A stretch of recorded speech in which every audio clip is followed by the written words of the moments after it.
इस कंटेंट के बारे में अगर मैं बात करूं स्पेसिफिकली, यहाँ ये जाना जाता है कि मैंने सुना है, ऐसा बाय द वे मैं गलत भी हो सकता हूँ, कि रजनी सर ने, सुपरस्टार रजनीकांत ने 1 मिनट के लिए 1 करोड़ रुपए लिए हैं इस फिल्म में, और उनका कुछ वो 40 मिनट का कोई सीन है। सो टेक्निकली उन्होंने वाह 40 करोड़ रुपए लिए होंगे। It can be a rumour, लेकिन रूमर की बात है और फिल्म से जुड़ी है, तो मैंने सोचा कि उसके बारे में जरा सी बात की जाए। So welcome back to the reactionist guys, we are going to react on the official trailer for Lal सलाम।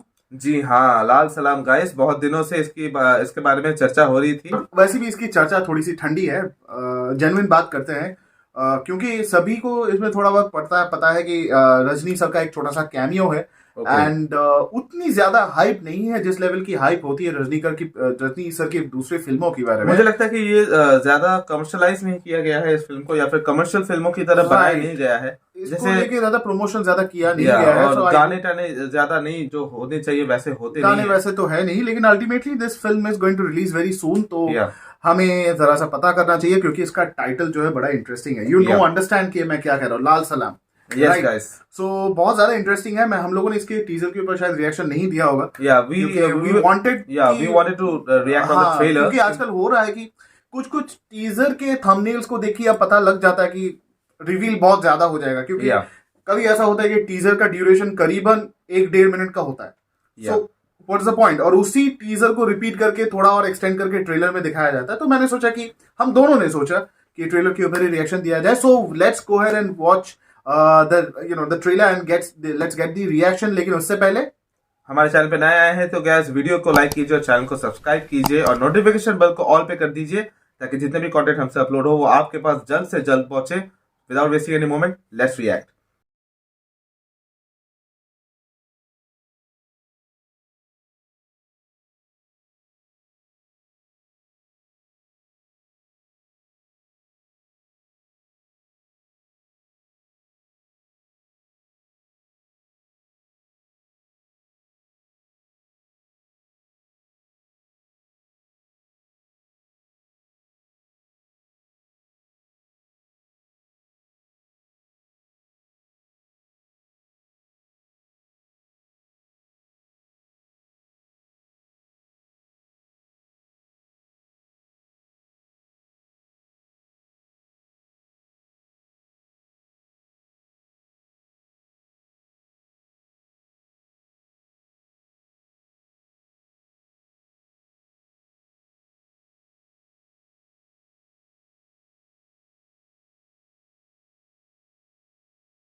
सो guys we reacted on the official trailer for Lal Salaam. जब तक हम इस रिएक्शन को अपलोड कर रहे होंगे, आप तक ये, जब ये पोस्ट पहुंचेगा तब तक ये फिल्म रिलीज हो चुकी होगी, बिकॉज लाल सलाम is releasing all over India and the world on 9th of February। जी हाँ, 9th of February को ये फिल्म रिलीज होने वाली है। Yeah.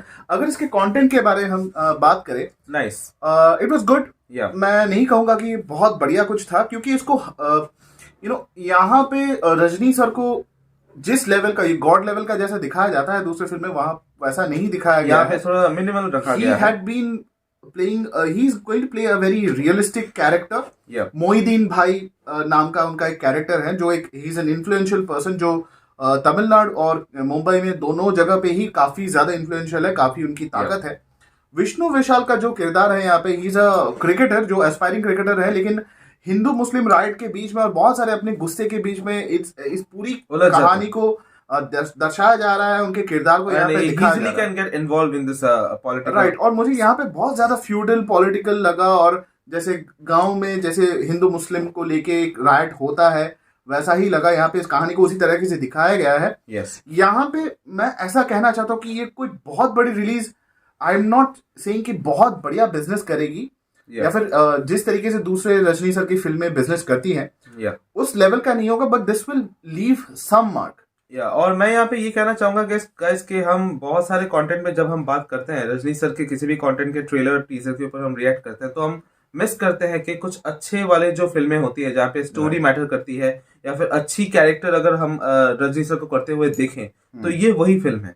और यही यहाँ पे ऐश्वर्या रजनीकांत उनकी जो बेटी है उन्होंने ये सोचा, क्योंकि उनके फिल्म में उनके पापा को एक ऐसा रोल दिया जाए जो यहाँ पे लार्जर देन लाइफ ना हो और ज्यादा ओवररेटेड ना लगे। यहाँ पे जो मिनिमलिस्टिक चीजें यहाँ पे थोड़ी बहुत यहाँ पे रखी गई है, तो ये अच्छा है। मतलब अगर आप as a Rajinikanth sir fan है, बहुत बड़े फैन, और आप चाहते हैं कि कुछ अलग देखना चाहते हैं, तो यहाँ पे मुझे लगता है कि ये फिल्म यहाँ पे काम करेगी। और यहाँ पे पॉलिटिकल ड्रामा तो है, उसके साथ स्पोर्ट्स का भी थोड़ा सा यहाँ पे लिंक कॉम्बिनेशन दिखाया गया कि स्पोर्ट्स के थ्रू, स्पेशली क्रिकेट के थ्रू यहाँ पे पॉलिटिकल जो इशू है उसको सॉल्व करने की कोशिश कर रहे हैं रजनी सर। उनका कैरेक्टर जो है वो वही कर रहा है और जो भी दिखा अभी तक के लिए ठीक लग रहा है। हाँ, रिदान ने जो बताया वो सही है कि यहाँ पे आप मतलब एक्स्ट्रा कुछ ज्यादा आप एक्सपेक्ट नहीं कर सकते। वो क्या बात है ना गाइस कि किल जॉय हो जाता है। अब हमेशा से एक ही कंटेंट को, एक ही स्टाइल को, एक ही स्वैग को इस्तेमाल करते करते उसको घिसा पिटा बना देते हो। मैं रजनी सर के बारे में ये फुल्ली कह सकता हूँ क्योंकि वो एक ट्रेडमार्क है उनका। वो एक मतलब एक ब्रांड है। उस ब्रांड को आप, कोई ब्रांड होता है जो इस्तेमाल करता है उसके डिस्टिंक्ट टेस्ट के लिए, लेकिन अगर उस टेस्ट को ओवर ईटिंग किया जाए, उसको ज्यादा इस्तेमाल किया जाए, उसको आप ज्यादा फीका पड़ जाता है, उसका स्वाद और आना बंद हो जाता है और आप उससे उस एक ही चीज को पसंद करना आप शायद नहीं करो। शायद ऐसा हो सकता है कि हमारी जो ओपिनियन है वो गलत हो, क्योंकि आप रिसेंटली अगर उनके फिल्म के, अगर रिसेंट जो फिल्म लिखती ब्लॉकबस्टर जेलर, उसमें भी बहुत सारी चीजें ओवररेटेड थी, पर उसे वहां पे ये भी मैं मानता हूँ कि दूसरे डायरेक्टरों से थोड़ा वहां पे मिनिमल रखा गया था और अच्छी तरह से डायरेक्ट किया गया था कैरेक्टर को, इसलिए वहां पे वो फिल्म ब्लॉकबस्टर साबित हुई। I am sure about that. और कुछ और ऐसी चीजें हैं कि अब रजनी सर का वो एक ऐसे स्टेज में पहुंच गए हैं कि वो कुछ ऑर्डिनरी कुछ नहीं कर पाएंगे।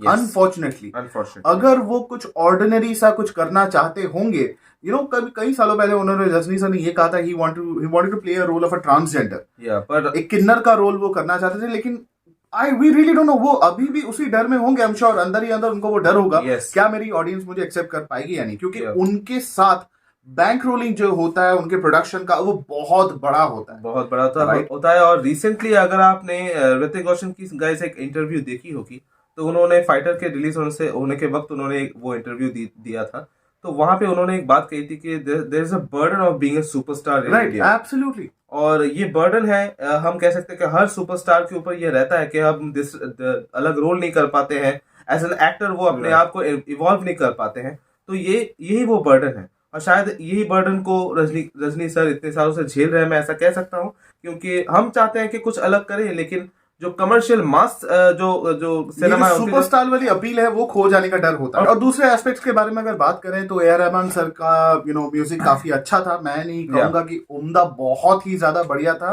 But it was okay. BGM was sensible, मुझे ज्यादा ओवर हाइट नहीं लगा, क्योंकि फिल्म का जैसे थीम है उसी हिसाब से इसके म्यूजिक को बनाया गया है। और वैसे भी थीम म्यूजिक के किंग है, एम्परर है ए.आर. रहमान सर। ये तो उनका बस वक्त थोड़ा सा चल रहा है कि थोड़ा सा खराब चल रहा है। मैं अभी भी उनको बहुत बढ़िया म्यूजिशियन मानता हूँ, सबसे बड़ा मानता हूँ। आज भी मैं उनका फैन हूँ, उनका डिवोटी हूँ, और मैं जानता हूँ कि वो कम बैक करेंगे। So we are going to get a very great album from him, a legendary album very soon. मैं ये भी आशा करता हूँ गाइस कि ये तो निस्संदेह है कि उनके जैसे म्यूजिक डायरेक्टर आज तक नहीं आया है, आ भी नहीं पाएगा, क्योंकि उनके काम को पूरी दुनिया जानती है। बस मुझे ऐसा लगता है कि आजकल के कुछ डायरेक्टर ही ऐसे हैं, फिल्म डायरेक्टर है, जो उनके म्यूजिक ठीक से समझ नहीं पाते या फिर ठीक से यूटिलाइज नहीं कर पाते। राइट। या फिर कुछ आप देखिए कि ए आर रहमान जैसे कंपोजर अगर हैं, उनको भी उनसे भी अच्छा काम एक्सट्रैक्ट करवाने वाले इंसान होने चाहिए होने दुनिया में। चाहिए। वो अच्छे कंपोजर हैं, लेकिन मैं अच्छा हूं, या उस मुझसे वो काम निकलवाने का काम वो डायरेक्टर का होता है, उस म्यूजिक मेकर का होता है। म्यूजिक बनाना उनका काम है, पर अच्छी म्यूजिक सुनना आपका काम है। तो आपको अच्छी म्यूजिक आपको उसी तरह Attain से करनी पड़ती है। अटेन करनी पड़ती है। राइट। सो अभी तक जो जितने भी हमने चीजों के बारे में बात करी, यहाँ पे Seems ज्यादातर positive, absolutely पॉजिटिव, positive. यहाँ पे नेगेटिव चीजें ज्यादातर राइट नहीं लग और रही हैं। हमारी बस यही रिक्वेस्ट है सुभाष करण जी से, लाइका प्रोडक्शंस से Yes. और रेड जायंट मूवी से, एंड स्पेशली सन टीवी से। राइट, आप हमारे कंटेंट को थ्रू आउट ब्लॉक करते हो। Yes. आई एम श्योर आपको पसंद नहीं है कि हम आपके कंटेंट के ऊपर रिएक्शन दे,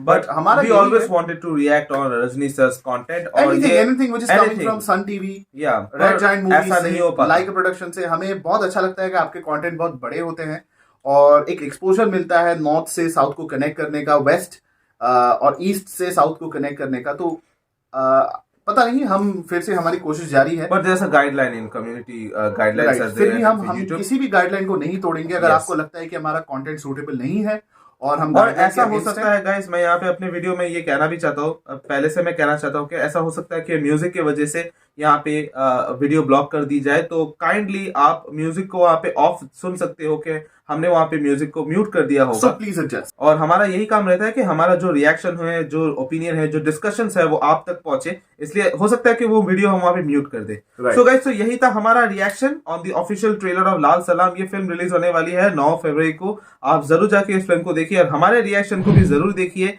लाइक कीजिए, सब्सक्राइब कीजिए, शेयर कीजिए और नोटिफिकेशन बेल को ऑल पे कर दीजिए, ताकि जितने भी कंटेंट हमसे अपलोड हो वो आपके पास जल्द से जल्द पहुंचे।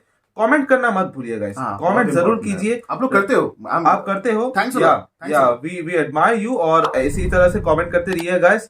और सोशल मीडिया हैंडल्स तो है ही डिस्क्रिप्शन बॉक्स में, आपको पता है, आप वहां से जाके हमें फॉलो कर सकते हो। जितने भी सोशल मीडिया के लिंक्स है आपको डिस्क्रिप्शन बॉक्स में मिल जाएंगे। और इसी तरह हमारे चैनल के साथ बने रहिए, हमारे कंटेंट के साथ बने रहिए, इसी तरह सपोर्ट करते रहिए। And till then the reaction is says, जय हिंद।